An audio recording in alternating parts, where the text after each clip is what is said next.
जय माँ भवानी। मैं ज्योतिषाचार्य Arun Kumar Mishra motivational speaker YouTube channel पर आप सभी का हार्दिक अभिनंदन करता हूँ। आज मैं आप सभी के समक्ष वर्ण व्यवस्था का निरूपण करने वाला हूँ। आप सभी इस जानकारी को आखिरी तक अवश्य देखें। वर्ण शब्द का बहुत ही व्यापक तथा विस्तृत अर्थ है। इसको अनेक दृष्टि से देखा जा सकता है, अनेक प्रकार के अर्थ प्राप्त होंगे। कुछ विचारधाराओं को ध्यान में रखकर इस शब्द को समझेंगे।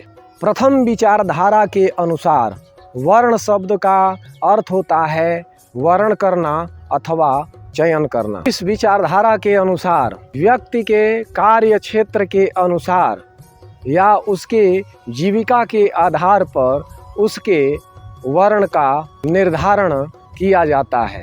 द्वितीय विचारधारा के अनुसार व्यक्ति की वृत्ति अथवा व्यक्तियों के स्वभाव, एक ही स्वभाव के अनेक व्यक्ति होते हैं, इसलिए उनकी एक श्रेणी बनाई गई। अलग अलग विचारधाराओं के अनुसार अलग अलग श्रेणियों का निर्माण हुआ। तीसरी विचारधारा के अनुसार वर्ण शब्द का अर्थ होता है रंग। रंगों के अनुसार विभिन्न प्रकार के वर्णों का निर्धारण किया जाता है। अब हम अध्ययन करेंगे वर्ण की उत्पत्ति का उद्देश्य क्या है। व्यक्ति को उसके गुणों के अनुरूप कार्य को सौंपना, जिससे वह समाज में अपनी प्रतिभा को प्रतिस्थापित कर सके। समाज की आवश्यकताओं की पूर्ति के लिए 4 वर्णों की स्थापना की गई। स्वस्थ प्रतियोगिता को बढ़ावा देना। वर्ण व्यवस्था की उत्पत्ति के मुख्यतः 5 कारण। पहला कारण है दैवी सिद्धांत, दूसरा कारण है गुण का सिद्धांत, तीसरा कारण है रंग अथवा वर्ण का सिद्धांत, चौथा कारण है कर्म का सिद्धांत तथा 5वां कारण है जन्म का सिद्धांत।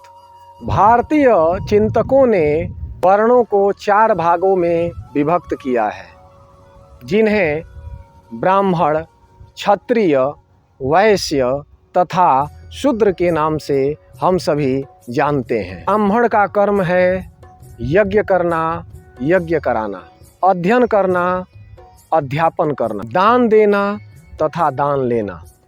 ये खडकर्म बतलाए गए हैं। क्षत्रिय के लिए भी कुछ कर्म बताए गए हैं, आइए हम उन्हें देखते हैं। सैनिक का कार्य करना अर्थात छात्र धर्म का पालन करना, सेवा करना, देश की रक्षा करना तथा समाज की रक्षा करना। वैश्य का कार्य कृषि, व्यापार तथा उद्योग धंधा करना। शूद्र का कर्म है तीनों वर्णों की सेवा करना। आज के समय में भी हमारे समाज में इन 4 वर्णों को आप देख सकते हैं। यदि आप ब्राह्मण समाज से हैं, अपने कर्मों से आप च्युत हैं, रहित हैं, तो शास्त्र की कसौटी पर आप ब्राह्मण कहलाने के अधिकारी नहीं हैं। आप केवल जन्मना ब्राह्मण हैं, कर्मणा ब्राह्मण आप नहीं कहे जाएंगे। वैदिक काल में वर्ण व्यवस्था जैसी कोई वस्तु नहीं थी।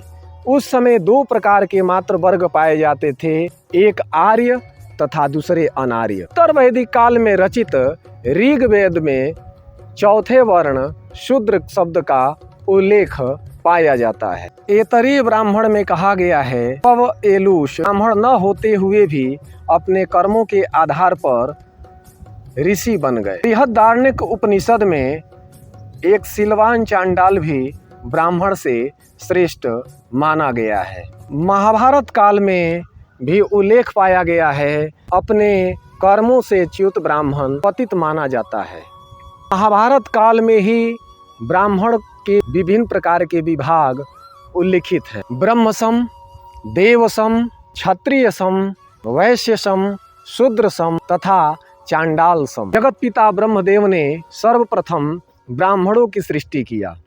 उन ब्राह्मणों ने जब अपने कार्यों का निर्वहन नहीं किया, तब क्रमशः उन्होंने क्षत्रिय, वैश्य तथा शूद्र की उत्पत्ति की है। ऋग्वेद के पुरुष सूक्त तथा शुक्ल यजुर्वेद के पुरुष सूक्त ब्राह्मणोस्य मुखमासी द्वाहु राजन्यः कृतः ऊरु तदस्य जद्वैश्यः पदभ्याम गुं शूद्रो अजायत।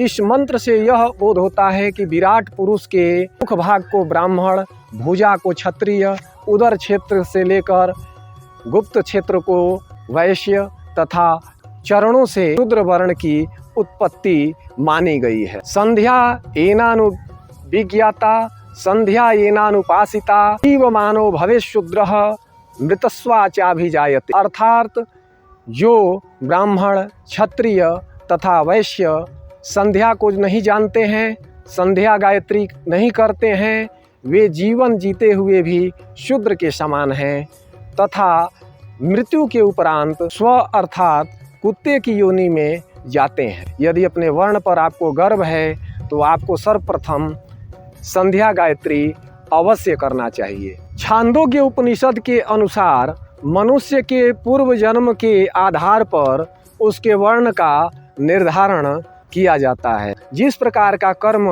और विचार आपके इस जन्म में रहेंगे उसी प्रकार के स्वरूप आप अगले जन्म में प्राप्त करेंगे। महाभारत काल में भी ऋग्वेद के पुरुष सूक्त के अनुसार चारों वर्णों की उत्पत्ति की कल्पना की गई है।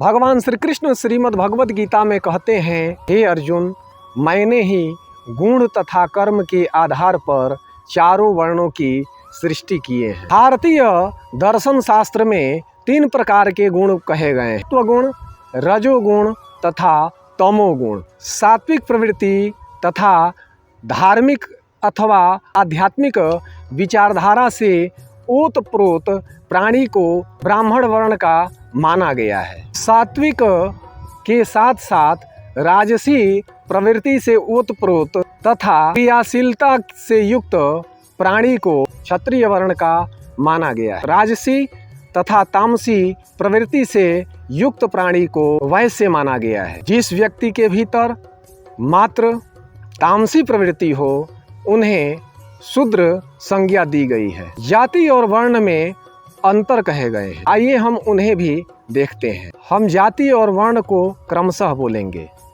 जातियां कितनी हैं?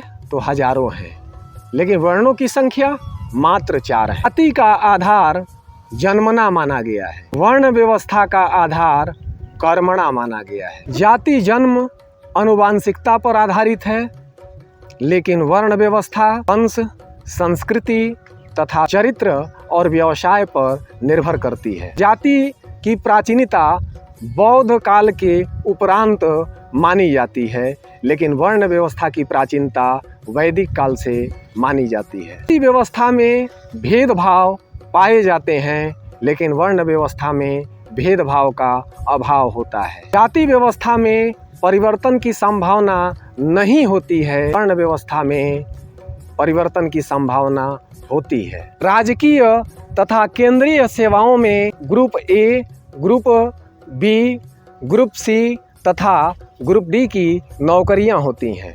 जिस प्रकार का अध्ययन जिस व्यक्ति के पास होता है, जैसी योग्यता जिस पुरुष के भीतर, स्त्री के भीतर पाई जाती है, उसी प्रकार की उसको नौकरियां दी जाती हैं। IAS IPS की तैयारी करेंगे तो आपको रैंक 1 की नौकरी मिलेगी, लेकिन आप चाहिएगा कि हम 5वीं फेल रहे हैं और हमें IAS बनने का मौका मिले, तो ये संभव नहीं है। इसी प्रकार से हमारे सनातन संस्कृति में प्राचीन काल में जो लोग ओजस्वी होते थे, तेजस्वी होते थे, धार्मिक ग्रंथों का अनुशीलन करते थे, स्वाध्याय करते थे, वे ब्राह्मण वर्ण के अंतर्गत आते थे। जिन व्यक्तियों ने शासन का कार्य, देश की रक्षा का कार्य लिया, उन लोगों को क्षत्रिय वर्ण में समाहित किया गया। जिन मनुष्यों की रुचि व्यवसाय में थी, उद्योग धंधे में थी, खेती बाड़ी में जिनका मन लगता था, उनको वैश्य वर्ण में रखा गया। तो लोग शारीरिक श्रम केवल करना चाहते थे, व्यापार में पूंजी नहीं लगाना चाहते थे,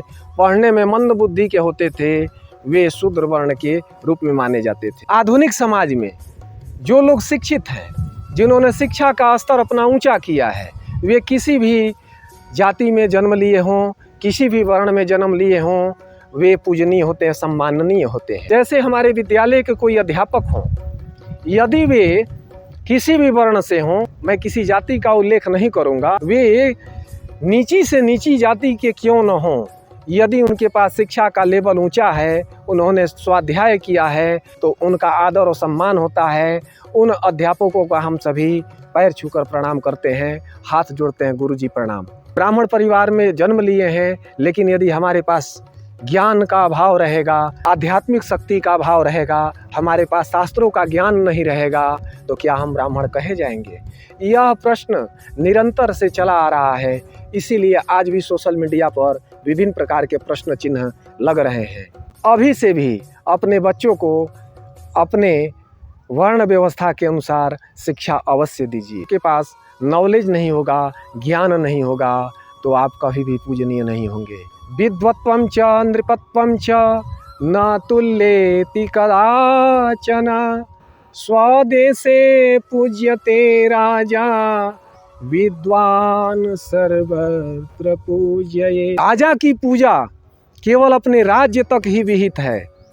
कोई धनवान व्यक्ति है, उसका आदर, उसका सम्मान उसके क्षेत्र तक ही सीमित है। आपके भीतर विद्वता है, यदि आप समाज का कल्याण कर सकते हैं, तो आपका सम्मान अखिल ब्रह्मांड में है। वीडियो पर बने रहने के लिए बहुत बहुत धन्यवाद। मैं आशा करता हूं कि आप सभी को प्रदत्त जानकारी पसंद आई होगी। यदि आपको यह जानकारी पसंद आई हो, तो आप अपने संपर्क में साझा अवश्य करें, ताकि सनातन संस्कृति में वर्णित वर्ण व्यवस्था से सभी जन अवगत हो सके।